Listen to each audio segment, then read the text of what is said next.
Weekly status. A summary of the most important geopolitical, war and military events that took place in the last week.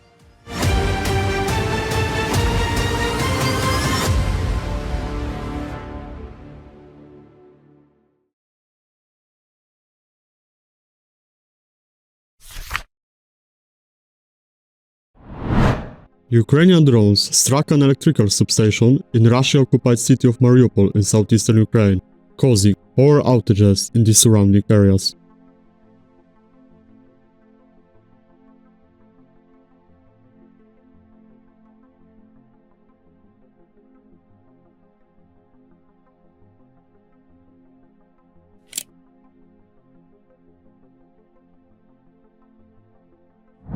On his Truth Social, US President Trump announced that any country conducting business with Iran will pay a 25% tariff on any and all business being done with the United States.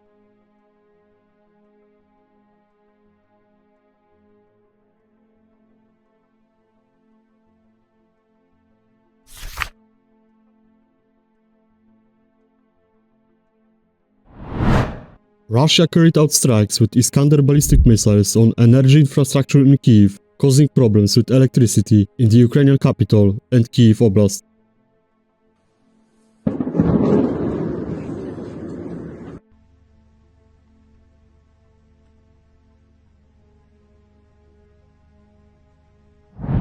A senior Iranian health ministry official said that around 3,000 people had been killed so far during widespread anti-regime protests across Iran. It can be presumed that the actual number is much higher.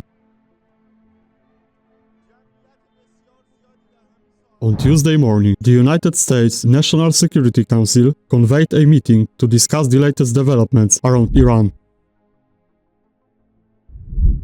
US President Trump didn't attend, per White House. The second NSC meeting took place in the afternoon, and this one was attended by US President. During these discussions, Trump reportedly told his envoys he would want any US military action in Iran to deliver a swift and decisive blow to the regime. But at that point, Trump's advisors haven't been able to guarantee to him that the Iranian regime would quickly collapse.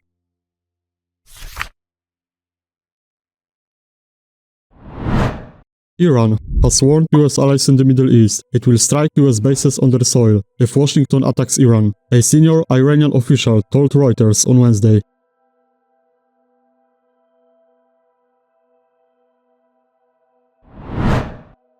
That coincided in time with reports that some personnel have been advised to leave the US-operated Al Udeid airbase in Qatar.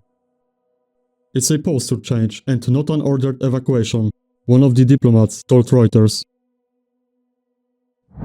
Following his meeting with top officials, Ukrainian President Zelensky announced that a state of emergency will be declared for Ukraine's energy sector due to Russian attacks on critical infrastructure and the extremely cold weather. The European nations, including France, Norway, Sweden, and Germany, announced plans to deploy military personnel to Greenland as the spat with the US over the future of the island continued. This development followed Denmark's statement that it will immediately increase its military presence in and around Greenland.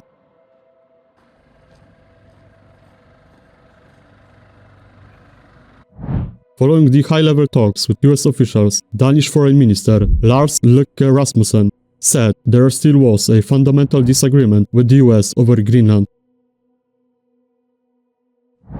US President Trump announced that he was told that the killing of protesters in Iran was stopping and there were no plans for their executions. In the last few weeks, Trump repeatedly stated that the US would strike Iran hard if their security forces continue to kill the demonstrators. Plan for executions or executions.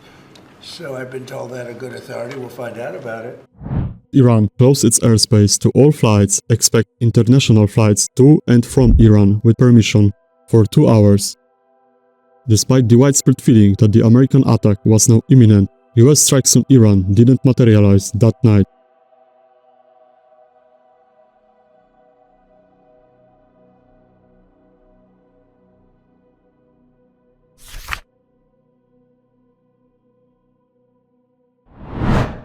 The United States conducted a new military operation to capture a Venezuela-linked oil tanker in the Caribbean Sea.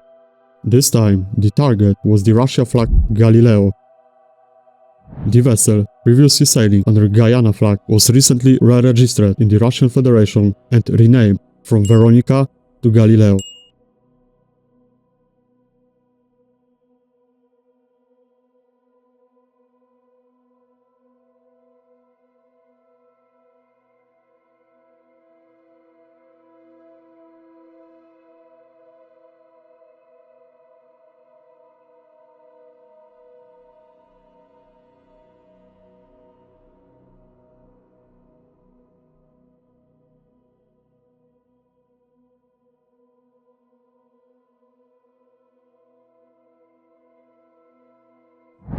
Sources told Fox News that US military assets are expected to flow into the Middle East region in the coming days and weeks to provide US President Trump with options should he decide to carry out strikes against Iran.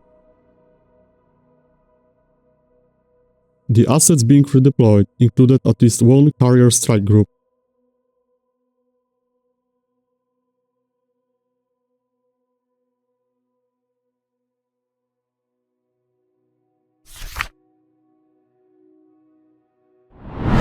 Russian forces destroyed a US-made HIMARS launcher operated by the Armed Forces of Ukraine.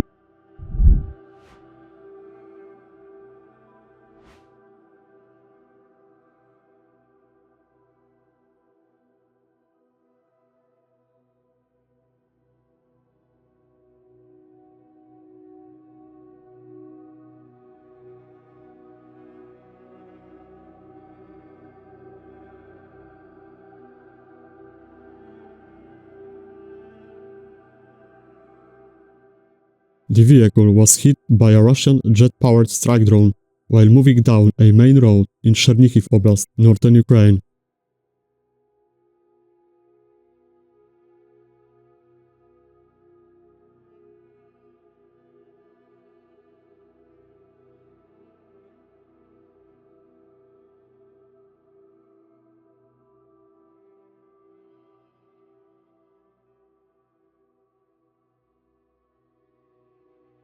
This is the fifth M142 HIMARS launcher visually confirmed to be destroyed in Ukraine. An Israeli Air Force UH-60 Black Hawk helicopter transported by a CH-53 Sea Stallion detached mid-air and crashed to the ground near Jerusalem.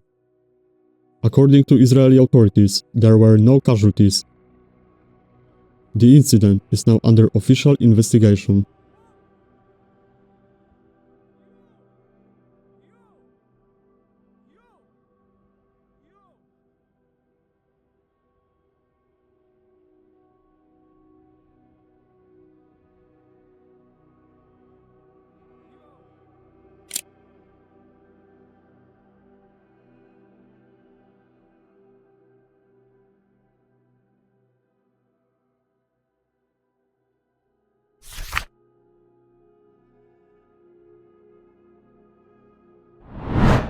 Syrian government forces entered the town of Deir Hafer and Maskana in eastern part of Aleppo Governorate, northern Syria, following the withdrawal of Kurdish-led Syrian Democratic Forces from the area.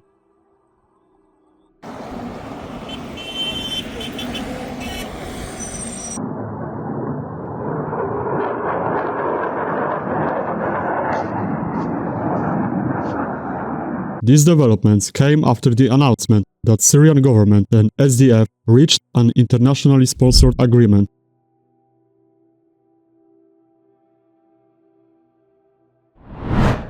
US President Trump announced he will be putting 10% tariff on 8 European countries that have been deploying military forces to Greenland from February 1st. Per Trump, the tariff will be due and payable until such time as a deal is reached for the acquisition of Greenland by the US, and is set to rise to 25% from June 1st.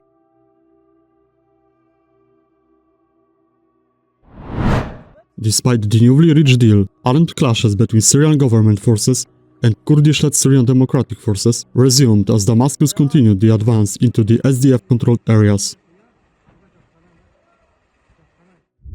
In a statement released on Saturday, the commander of the US Central Command Admiral Brad Cooper urged the Syrian government to cease any offensive actions between Aleppo and Al-Tabqa. At night, reports started to appear that Syrian government forces have entered the city of Al-Tabqa in Raqqa governorate that was previously controlled by Syrian Democratic Forces. Damascus also took control of the nearby Euphrates Dam, which is of strategic importance.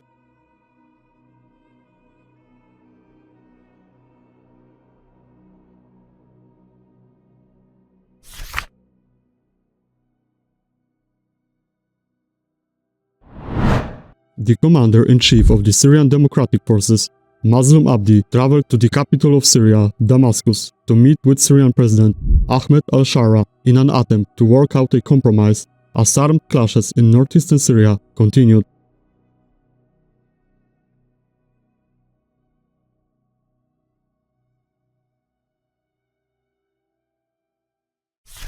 And here's the bonus of the week. Russian soldiers wearing body tents that are supposed to reduce the heat signature.